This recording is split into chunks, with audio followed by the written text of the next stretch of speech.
तो हेलो दोस्तों, क्या हाल चाल। मैं आपका दोस्त सहवाग स्टडीज़ आपके लिए लेकर आया हूँ दूसरी वीडियो इंडियन ज्योग्राफी की। तो इंडियन ज्योग्राफी का पार्ट 1 हमने कवर कर लिया था। अब इंडियन ज्योग्राफी का पार्ट 2 कवर करने जाते हैं। तो पार्ट 2 क्या है? Geological formation. तो जियोलॉजिकल फॉर्मेशन क्या है? Relief and physiographic division. Relief and physiographic division क्या है? देख लीजिए, 5 तरह से डिवाइड है अपना इंडिया। पहला, the great Himalaya of north. Himalaya को तो आप सब जानते ही हैं, आप सबके सभी जानते हैं हिमालय को। तो the great Indian plain. Great Indian plain मतलब जहाँ सबसे अच्छी फसल होती है, अपना उत्तर प्रदेश का इलाका 3 नदियों के बीच में होता है, इंडस, ब्रह्मपुत्र, गंगा के बीच का इलाका, वो ग्रेट इंडियन प्लेन कहा जाता है। Peninsular plateau, coastal plains and island. तो हम इन 5 चीज़ के बारे में पढ़ेंगे। तो चलिए शुरू करते हैं।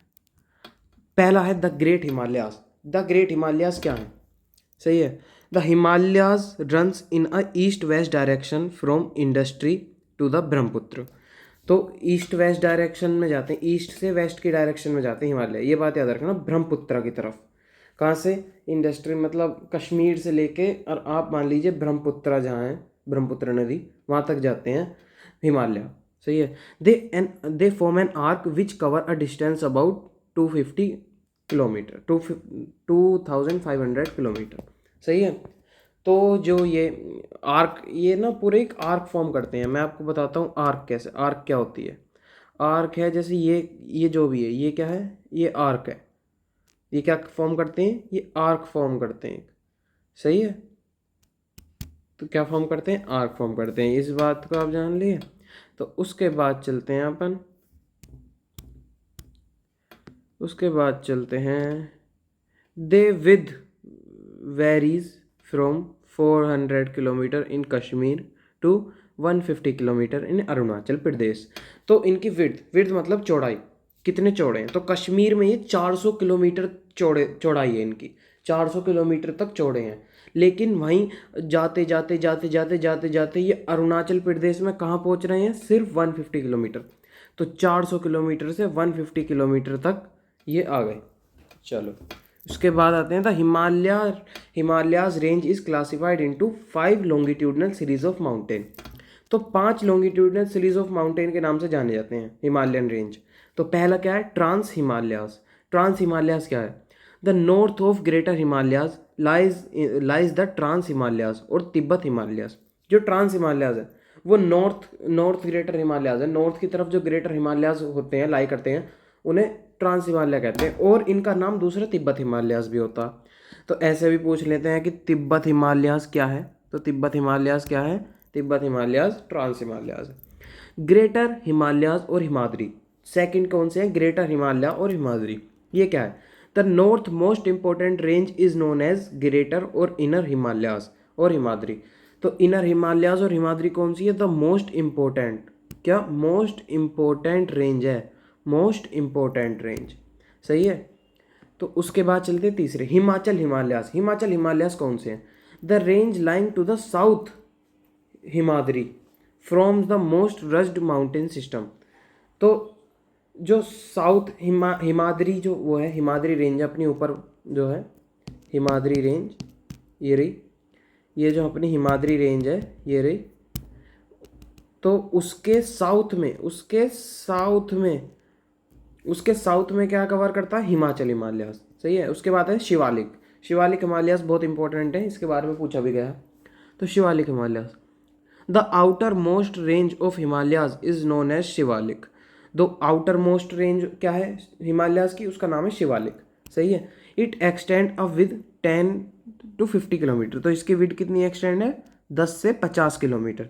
सही है। और ये एल्टीट्यूड कितने वेरी करती है? ये एल्टीट्यूड वेरी करती है 900 से 1100 मीटर। सही है। इस बात को आप याद रखना। तो उसके बाद चलते हैं द पूर्वांचल। पूर्वांचल क्या है? After crossing the gorge, Dihang gorge को क्रॉस करने के बाद the Himalaya take a sudden southward turn. तो दिहांग गोर्ग को पार करने के बाद हिमालय एकदम से साउथ टर्न लेते हैं and form a series comparatively low hills in the shape of crescent.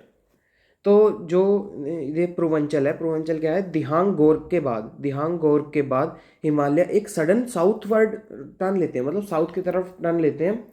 और जो इनकी विड्थ होती है और हाइट होती है वो बहुत ही लो हो जाती है, मतलब छोटे छोटे पहाड़ हो जाते हैं बाद में, जैसे कश्मीर में बहुत बड़े पहाड़ हैं।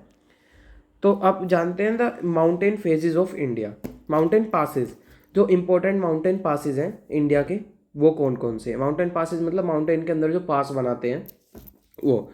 तो बनिहाल पास, बनिहाल पास जम्मू कश्मीर, बनिहाल पास जम्मू कश्मीर, चांगला पास जम्मू कश्मीर, खरदुंग खरदुंगजा खरदुंगला जम्मू कश्मीर, नोमिकाला नामिकला नामिकला जम्मू कश्मीर, और जोजिला जम्मू कश्मीर।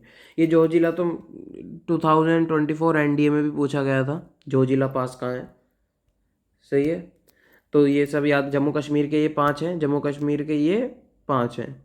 ये 5 किसके हैं, जम्मू कश्मीर के। सही है, इस बात को याद रखना। फिर उसके बाद आते हैं हिमाचल प्रदेश। हिमाचल प्रदेश के कितने हैं, 3। एक बारालाचाला, रोहतांग पास और शिपकीला। बारालाचाला, रोहतांग पास और शिपकीला। सही है। फिर सिक्किम के 2 हैं, जिलीपला और नथुला। और उत्तराखंड का एक है, लिपुलेख पास। तो इस जब ये बहुत ही ज़्यादा इम्पोर्टेंट है, इसे आप याद रखना, बहुत ज़्यादा इम्पोर्टेंट है, बहुत ज़्यादा इम्पोर्टेंट है, बहुत ज़्यादा। सही है, याद रखना, आता ही है क्वेश्चन कुछ ना कुछ माउंटेन पासेस के बारे में। तो इम्पोर्टेंट पीक्स इन हिमालयाज, तो हिमालयाज की इम्पोर्टेंट पीक्स, तो सबसे ऊंची वो पीक कौन सी है, माउंट एवरेस्ट, सबको पता है। सही है। उसके बाद कौन सी आती है, K2 Godwin Austin. K2 Godwin Austin कितने की है, 8611 मीटर, मतलब मीटर। तो आप उसका माउंट एवरेस्ट का याद रख लेना, और याद करने की ज़्यादा ज़रूरत है नहीं। फिर उसके बाद कंचनजंगा है, फिर उसके बाद धौलागिरी है, फिर उसके बाद नांगा पर्वत है, फिर उसके बाद अन्नपूर्णा है, फिर नांदा देवी है, और फिर एम्प्टी कार्नेट। तो इस सब चीज़ों को याद रखना, स्क्रीनशॉट ले लेना इसका। फिर उसके बाद चलते हैं इंपॉर्टेंट पीक्स। इंपॉर्टेंट पीक्स क्या है, तो highest mountain peak of India is K2 Godwin Austen, lies in POK। तो POK में जो लाई करती है वो करती है K2 गाइडवेन ऑस्टिन। और हिमालय की जो जो अगर जो आपसे ये पूछा जाएगा highest mountain peak of India, तो क्या है, K2 गाइडवेन ऑस्टिन।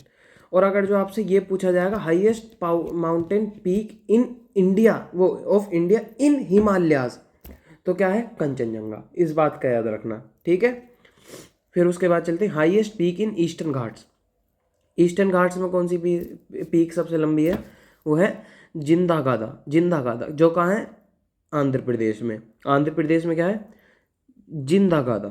सही है। फिर उसके बाद है highest peak in western Ghats, Anaimudi. Anaimudi जो कहाँ है, तमिलनाडु में। सही है। फिर उसके बाद highest peak of Satpura range is Dhupgarh. Dhupgarh क्या है, सतपुरा रेंज की हाईएस्ट पीक है। और नीलगिरिस की दोबा बेटा, दोबा बेटा, दोबा दोडा दोडा बेटा, दोडा बेटा। सही है। और highest peak of Andaman and Nicobar, ये बहुत पूछा जाता है। Highest peak of Andaman Nicobar island कौन सी है, सैडल पीक। सैडल पीक क्या है, highest peak of Andaman and Nicobar. सही है। तो highest peak of Naga hills, Naga hills की क्या है, साबरमती पीक, नहीं सारामती, सारामती पीक। सही है। इसके बाद चलते हैं the great Indian plain. The great Indian plain क्या है, मैंने बताया था 3 नदियों के बीच में जाने वाला। तो this plain is known as Indus Ganga Brahmaputra plain. तो इन तीनों नदी के देखिए, देखिए ये यहाँ से जा रही है, यहाँ से जा रही है इंडस, इंडस, ये गंगा हो गई, और ये ब्रह्मपुत्रा हो गई। सही है।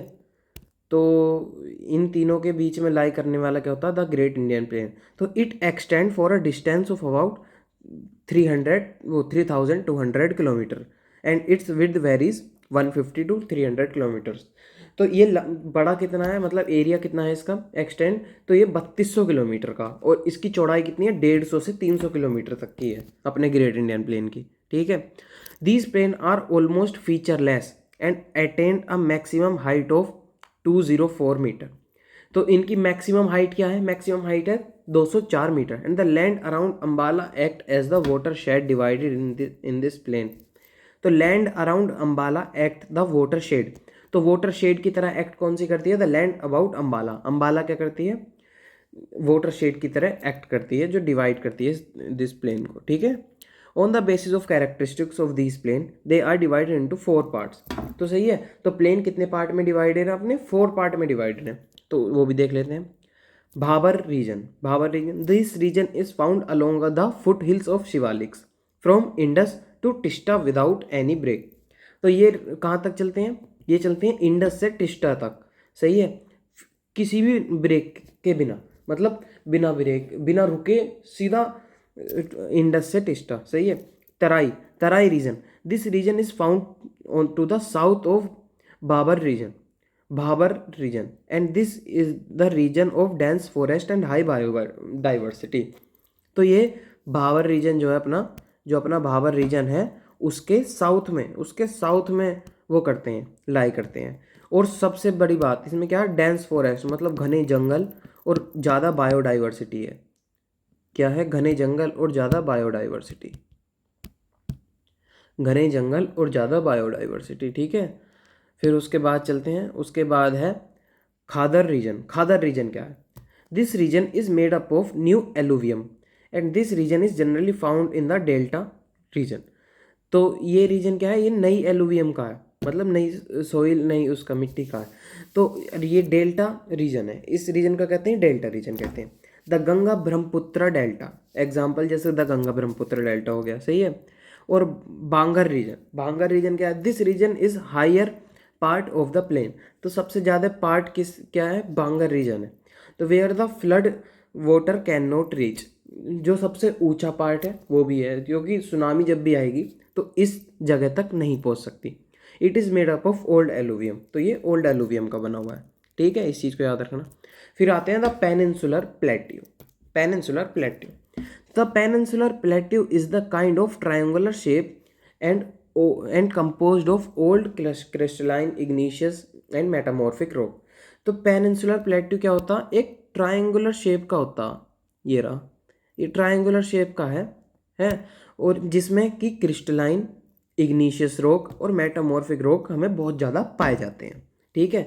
It is formed due to breaking and drifting of Gondwana land and thus making it part of the oldest land mass. तो जब गोंडवाना लैंड, मतलब जब इंडिया का एक ही पूरा वो था कॉन्टिनेंट, पूरा, जब इंडिया कह रहा हूँ मैं भी, जब पूरे देश का, अपने वर्ल्ड का जो एक ही कॉन्टिनेंट था, जब वो टूटा था, तो जब वो टूटा था, ये उस जमाने के सबसे पुराना लैंड मास है, मतलब सबसे पुराने जो है हिमालय विमालय सबसे पुराने क्या है? द पेनिनसुलर प्लेट्यूज है, सही है। ये जब क्या है, जब अपना वो टूट के 2 पार्ट में बने थे, फिर उसके बाद अलग अलग कॉन्टिनेंट बन गए। तो जब एक था ना, जब वो टूटा था, अपनी लैंड जब बने थे peninsular plateau. This region of the country is surrounded on the 3 sides by water and thus it is peninsular plateau.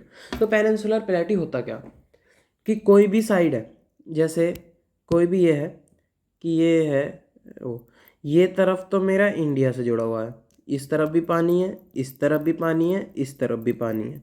तो क्या जो 3 तरफ पानी से जुड़ा हुआ होगा वो क्या होगा? पेनिनसुलर प्लेट्यू, ठीक है। तो डिवीजन ऑफ पेनिनसुलर प्लेट्यू, तो 2 चीज़ में डिवीजन करते हैं हम। The central highland, these highlands of the plateau lies to the north of Narmada river covering a major area of Malwa plateau. तो द सेंट्रल हाईलैंड क्या? तो ये हाईलैंड जो है वो लाई करते हैं north of Narmada river, Narmada river के नॉर्थ में, और कवरिंग क्या है? The major area of Malwa plateau, Malwa plateau का मेजर रीजन ये कवर करते हैं, ठीक है। उसके बाद आता है Deccan plateau. This plateau is a triangular land lying to the south of the river Narmada. तो डेक्कन प्लेट्यू क्या, जो हाईलैंड, सेंट्रल हाईलैंड थे वो नॉर्थ में करते हैं, और ये कब करते हैं? नर्मदा के राइट साउथ में, सही है। और ये ट्रायंगुलर लैंड होती है। It is made up of lava flows, तो ये लावा फ्लोज से मेड बनते हैं, मतलब जब भी लावा तैरता है, लावा फैलता है, तो ये उसकी वजह से बनते हैं डेक्कन प्लेट्यू, ठीक है। फिर important plateaus of India, India के इंपॉर्टेंट प्लेट्यूज। तो पहला क्या है? Meghalaya plateau, Meghalaya plateau, Meghalaya plateau a part peninsular plateau India in rich core iron core limestone, home to Khasi Garo and Jaintia hills, और हैवी रेनफॉल, तो इसमें हैवी हैवी रेनफॉल होती है। इस चीज़ को आप याद रखना। क्या है ये? मेघालय। मेघालय प्लेट्यू। मेघालय प्लेट्यू क्या है? एक पार्ट है पेनिनसुलर इंडिया का, और ये रिच इन मिनरल्स है। बस इतना याद रखना। मेघालय प्लेट्यू क्या है? Rich in minerals. इस चीज़ का याद रखना, ठीक है? बाकी नहीं पूछा जाता। बुंदेलखंड अपलैंड। बुंदेलखंड अपलैंड ये क्या? Compresses part of Uttar Pradesh. तो ये उत्तर प्रदेश का पार्ट है, and Madhya Pradesh by dissected hilly terrain poor soil. मतलब ये चीज़ आपको याद रखनी है। इसमें उत्तर प्रदेश और मध्य प्रदेश का ये पार्ट है, ठीक है? उसके बाद आता मैसूर प्लेट्यू। मैसूर प्लेट्यू को हम तेलंगाना प्लेट्यू भी कहते हैं। A part of a Deccan plateau. ये चीज़ याद रखना, डेक्कन प्लेट्यू का एक पार्ट है। ज़्यादा इसके बारे में नहीं पूछा जाता। हाँ, सिर्फ इतना पूछा जाएगा मैसूर प्लेट्यू क्या है, यह किस चीज़ का पार्ट है। तो याद रखना डेक्कन प्लेट्यू का पार्ट है। सही है। उसके बाद है छोटा नागपुर प्लेट्यू। छोटा नागपुर प्लेट्यू क्या? ईस्ट इंडिया में हुआ है। तो ये रिच इन मिनरल्स है, और माइनिंग एंड इन वो ये सब बकवास बात है। सही है। ईस्टर्न इंडिया, झारखंड कहाँ है ये? Jharkhand, Odisha, west Bengal, part of Chhattisgarh. ये चीज़ याद रखनी है। सही है। और Malwa plateau central India, Madhya Pradesh और राजस्थान। ठीक है, मध्य प्रदेश और राजस्थान। और मेवाड़ अपलैंड्स वेस्टर्न राजस्थान। इस चीज़ के बारे में याद रखना, और कुछ याद नहीं रखना। इसके बारे में नहीं पूछा जाता, मैंने सब देख रखा है। तो उसके बाद high ranges of peninsular plateau. तो पेनिनसुलर प्लेट्यूज की high hill ranges. The Aravali range. The Aravali range कहाँ है? ये राजस्थान में। तो it runs from north east to south west for 800 kilometre from Delhi through Rajasthan to Palanpur in Gujarat. तो दिल्ली से राजस्थान से गुजरात तक ये कवर करते हैं 800 किलोमीटर। ठीक है, दिल्ली के एंड से बिल्कुल चल जाते हैं और राजस्थान रहते हैं, और पल्लनपुर गुजरात तक ये जाते हैं। ठीक है, 800 किलोमीटर। और गुरु शिखर जो है इसकी हाईएस्ट पीक है, जो कहाँ है? लोकेटेड अब्बू हिल्स में। अब्बू हिल्स में राजस्थान में लोकेटेड है गुरु शिखर। हाइट मत याद करना, सिर्फ ये चीज़ याद कर लेना। उसके बाद है the Vindhya ranges. It runs parallel to the Narmada valley from Jobat in Gujarat to Sasaram in Bihar for distance of 1200। तो विंध्या रेंजेस कितने चलते हैं? 1200 किलोमीटर चलते हैं। कहाँ से कहाँ तक? गुजरात में एक जगह है जोबाट से बिहार में एक जगह है सासाराम। तो जोबाट से सासाराम तक ये चलते हैं। सही है। और ये पैरेलल किसके चलते हैं? नर्मदा वैली के। मतलब नर्मदा वैली चलती रहेगी ऐसे नर्मदा वैली चलती रहेगी, तो ये भी ऐसे ऐसे चलते रहेंगे उसके पैरेलल। ठीक है। फिर उसके बाद है सतपुरा रेंजेस का। It is a series of 7 mountain. 7 mountain की ये सीरीज है that run in the east west direction in between Narmada and Tapti. तो ये जैसे ये नर्मदा है, ये ताप्ती है, तो जैसे ये नर्मदा है और ये ताप्ती है, तो इसके बीच में चलते हैं ये। ठीक है, उसे कहते हैं इन बिटवीन, मतलब इन बिटवीन चल रहे हैं। तो तापी रिवर और नर्मदा रिवर के बीच में चलते हैं ये ईस्ट वेस्ट डायरेक्शन में। और कितने की? The series of 7 mountain is known as Satpura ranges. ये बात भी याद रखनी है। सही है। Amarkantak is the important peak lying in the Maikal ranges at Madhya Pradesh. तो अमरकंटक जो है, अमरकंटक इनकी इंपॉर्टेंट पीक है, इंपॉर्टेंट चोटी है, जो कहाँ उसमें करती है? मैकाल रेंजेस में मध्य प्रदेश में। ठीक है। Eastern Ghats. The Eastern Ghats stretch from the south of Mahanadi valley to Nilgiris in the south है। तो महानदी वैली से नीलगिरिस तक ये स्ट्रेच है। सही है। Eastern Ghats. Western Ghats it runs continuously for 600 kilometres from Maharashtra to Kanyakumari. तो ये 1600 किलोमीटर चलते हैं। कहाँ से? महाराष्ट्र से कन्याकुमारी तक। तो the western Ghats are higher than eastern Ghats. तो वेस्टर्न घाट्स किससे? ईस्टर्न घाट से ज़्यादा होते हैं हमेशा। इस बात का भी याद रखना है। फिर उसके बाद the coastal plains. The peninsular plateau is flanked by stretch of narrow coastal strips running along the Arabian Sea और the on the west and the Bay of Bengal on the east. तो वेस्ट में ये उसके तरफ, जैसे ये आप painting इसमें पिक्चर में भी देख सकते हैं, द कोस्टल प्लेन्स, जो ये अरेबियन सी के उसके किनारे किनारे चल रहे हैं, जो किनारे किनारे चल रहे हैं अरेबियन सी के, तो ये क्या है, ये है हमारे कोस्टल प्लेन्स। तो ऐसे ये वो बे ऑफ बंगाल के उसमें भी चलते हैं, ईस्ट में और वेस्ट में अरेबियन सी के। तो it includes plain along the region of so many coast. तो ये सो मैनी, मतलब उसके बारे में बात करते हैं। तो फर्स्ट क्या है, eastern coast. Eastern coast plain क्या है, it runs through river Suvarnarekha, Suvarnarekha to Kanyakumari. तो ये रिवर सुवर्णरेखा से कन्याकुमारी तक चलते हैं ईस्टर्न कोस्टल प्लेन्स। सही है। The coastal plains of Andhra Pradesh and Odisha are known as Utkal coast. तो आंध्र प्रदेश और उड़ीसा किस नाम से जाने जाते हैं, Utkal coast. And the coastal plains of Krishna and Godavari delta to Kanyakumari is known as Coromandel coast. तो उत्कल कोस्ट कौन से होते हैं, आंध्र प्रदेश और उड़ीसा वाले। सही है। और कोस्टल वो कृष्णा गोदावरी डेल्टा टू कन्याकुमारी वाले कौन से होते हैं, कोरमंडल हैं। तो it is mainly divided into 3 parts. ये जो कोस्ट है हमारे ईस्टर्न कोस्ट, वो 3 उसमें डिवाइड है। पहला क्या है, उत्कल प्लेन। उत्कल प्लेन क्या होते हैं, it runs from Ganga plain to Mahanadi, Ganga plain से महानदी। और आंध्र प्लेन क्या होते हैं, Utkal plain to Pulicat lake, Utkal plain से पुलिकट लेक तक कौन से होते हैं, आंध्रा प्लेन। और Tamil Nadu plain, it is also known as granary of south. तो ग्रैनरी ऑफ साउथ के नाम से किसे जाना जाता है, तमिलनाडु प्लेन को जाना जाता है। ठीक है। फिर उसके बाद चलते हैं वेस्टर्न कोस्टल प्लेन्स। तो it runs from Kanyakumari to Rann of Kutch. तो कन्याकुमारी से रन, कच्छ के रन तक करते हैं ये। सही है। Its average width is 64 kilometre. तो 64 किलोमीटर ही चौड़े हैं एवरेज।